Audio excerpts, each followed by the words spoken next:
You see what I did there? See what I did? I called the Nuggets the world champions because they're better than Germany.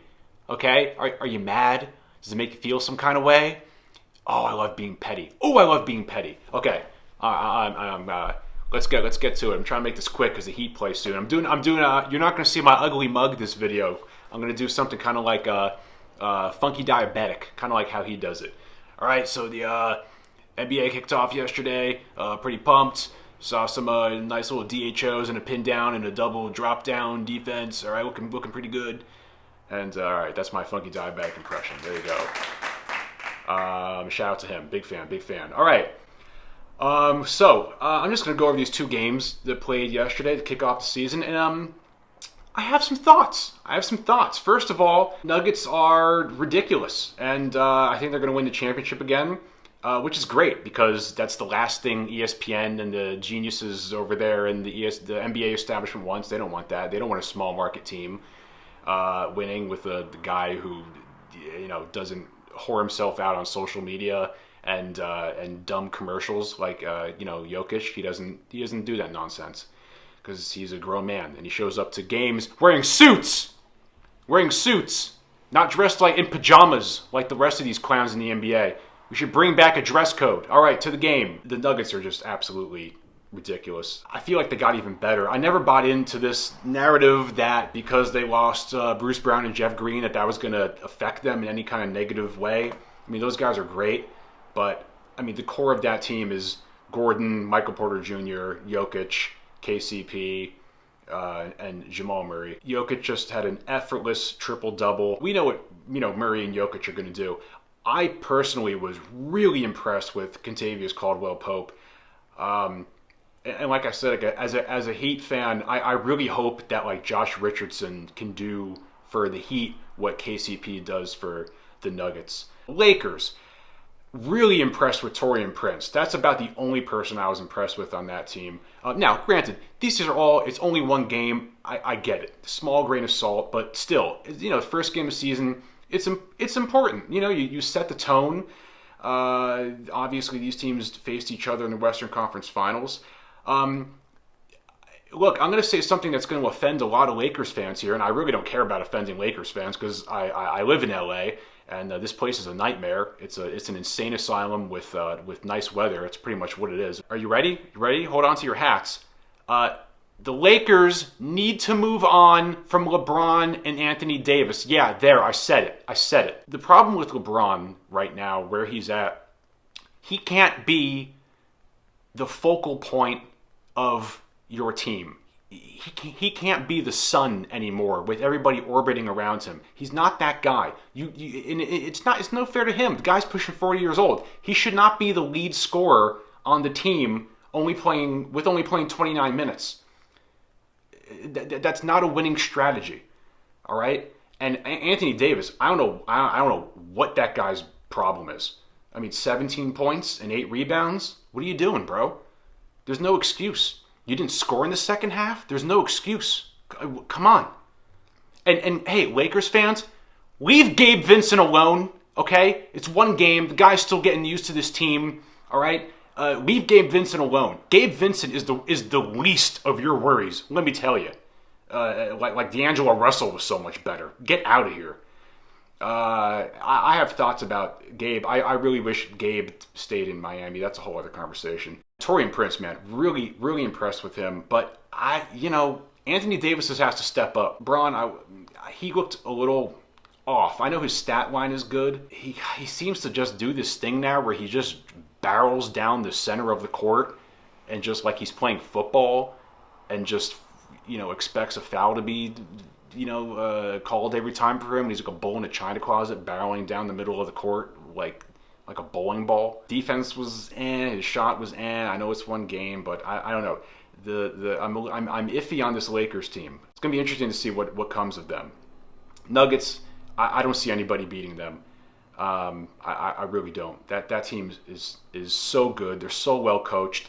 They seem to just get better and better the more used they get to playing with each other. Jokic just seems like no one is going to stop him at all. I don't know why Anthony Davis wasn't more aggressive offensively against him. But Jokic, I mean, the guy does. It seems like he's barely trying, and he scores 29 points, 13 rebounds, 11 assists. It's just ridiculous. And whatever you do against them, they have an answer. You know, a lot of people are kind of hating on the Warriors after that game, and let me tell you, I was really impressed that the Warriors were in that game the way they were, considering you had no Draymond Green. Klay did not play great. And Steph Curry, you know, I know he had 27 points, but, you know, he struggled a little bit, and he was in foul trouble. I mean, I don't even think he played that much in the fourth quarter. And they still were in it right to the last, the last seconds of that game. They had down to 2 points after Steph hit that three. I was really impressed with Chris Paul, especially that being a first game on a new team. Really impressed with Chris Paul. They seem to be very small, the Warriors. I wonder if that's going to hinder them at all. They're a little bit in the same problem where they have to just rely so much on Steph to win. Klay, people are asking, like, is he washed? How much does he have left in the tank? I don't know. They need more from Wiggins. Kuminga, that's a guy. The guys that need to step up is Kuminga and Moses Moody. I mean, those are guys. This Saric guy. All those role players really got to step up. I mean, you can't. Steph is going to be Steph. I think Steph is still that guy, but the rest of that team is really going to have to step up. But that being said, all things considering, within the context of that game, the fact that they were in it against the Suns team that only was missing Bradley Beal, I was pretty impressed. I think if Steph didn't get into foul trouble that fourth quarter, I think they may have won that game. Now the Suns, they're going to be tough. I think after the Nuggets, they're probably the best team in the West. Devin Booker is just really, really impressive. Really just impressive to watch that guy play basketball. He's a tough guy to stop. Durant didn't even have that great of a game, 18 and 10. But man, when Durant and Booker are both firing on all cylinders, that's scary. Plus you got Bradley Beal. Grayson Allen played terrible, but that's a guy that can really hurt you. Eric Gordon is a guy that can randomly hurt you. What else do I say about the Suns? I mean, so with the Suns, obviously, you're going to have your Booker, Durant, Beal. It's going to be really interesting to see how Beal works with them. Who are their role players and their depth guys? And, a lot of people were skeptical about that, but I got to be honest, man, I was really impressed with Josh Okogie. 17 points, 5 rebounds in 32 minutes. He was great, like super athletic. This Eubanks guy is interesting. I think he just gotten a little the trouble for some kind of something with that trade. I don't know. I think the Suns lost a pick because of it. That just happened before I started shooting this. And Nurkic, 14 points, 14 rebounds, pretty nice. That Watanabe guy can always come in and be a spark. They got Eric Gordon. They got a good team. Suns are good. It's going to be very interesting. The West is going to be very interesting. But look, my rule with the Warriors is never count out the Warriors. That's kind of my rule with them.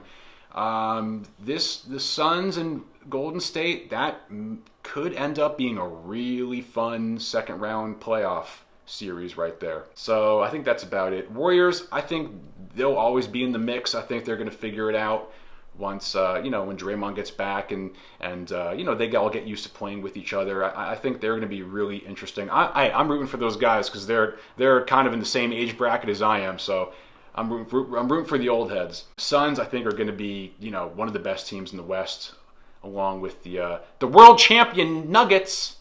And Nuggets, all kidding aside, I don't see anybody stopping them. The league no one has an answer for Jokic. No one has an answer for Jokic Murray. And even if you do stop Jokic Murray, they got a whole bunch of other guys that can kill you. And the Lakers, I don't know. The Lakers, the funny thing about them is that they seem to just kind of figure it out. Like, even against a team as good as Denver, they had that game down to a 2-possession game. The Lakers seem to figure it out, but they need to figure out, like I keep saying, Anthony Davis needs to step up, and they need to figure out a way to where they don't have to rely on LeBron being the lead scorer in order for them to win. I don't see how that's a winning strategy. But I don't know who is that guy that is really going to be their offensive catalyst. It should be Anthony Davis. Lakers have a lot to figure out. Really satisfied and happy watching Taurean Prince though. I mean that,